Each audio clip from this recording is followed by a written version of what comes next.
आप सुन रहे हैं जीके म्यूजिक एंटरटेनमेंट की धमाकेदार प्रस्तुति।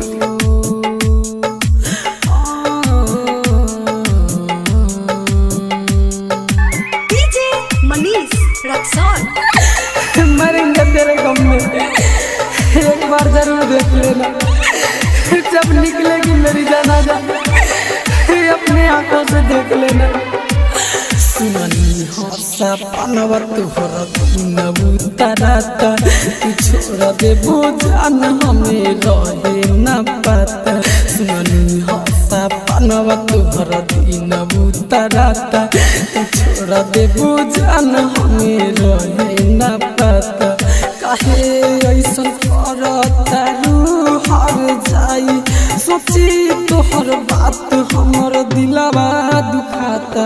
सुननी हसा पानवा तुहरा नबूतराता, तू छोड़ दे जान हमें रहे न पता।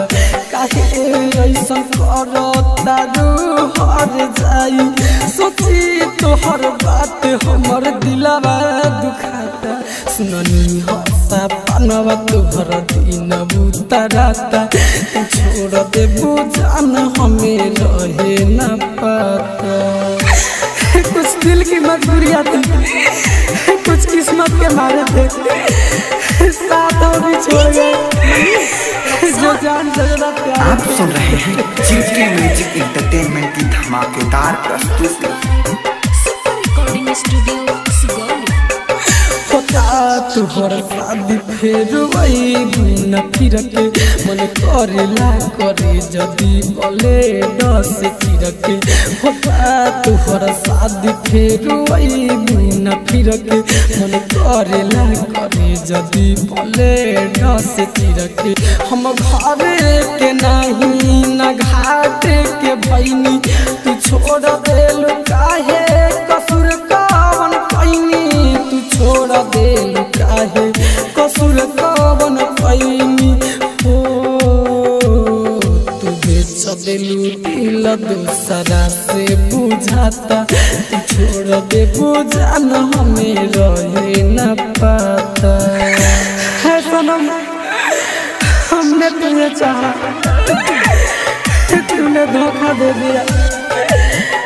जिंदगी भर के लिए एक चीज अनोखा दे दिया। आप सुन रहे हैं जीके म्यूजिक एंटरटेनमेंट की धमाकेदार प्रस्तुति। हमर प्यार के कहानी जिंदगानी से उड़ाता, ये सोच तो हर दीवाना दुबराता। हमर प्यार के कहानी जिंदगानी से उड़ाता, ये सोच तो हर दीवाना दुबराता। राइटर बुझाए समझ पड़ेनी से कुछ बतैलू न भइल कवन कमी। हो पूछाऊ बतैलू न भइल कवन कमी। हो नीचे सबूरू से जुड़ा लेलू नाता, तू छोड़ दे जान हमें रहे न पता। काहे ऐसा करता रूह हर जाई, सोची तोहर बात हमर दिलवा दुखाता। सुननी हसा पानवा तुहरा नबूतराता, तू छोड़ दे जान हमें रहे न पता। Mix by super recording studio Sugauli.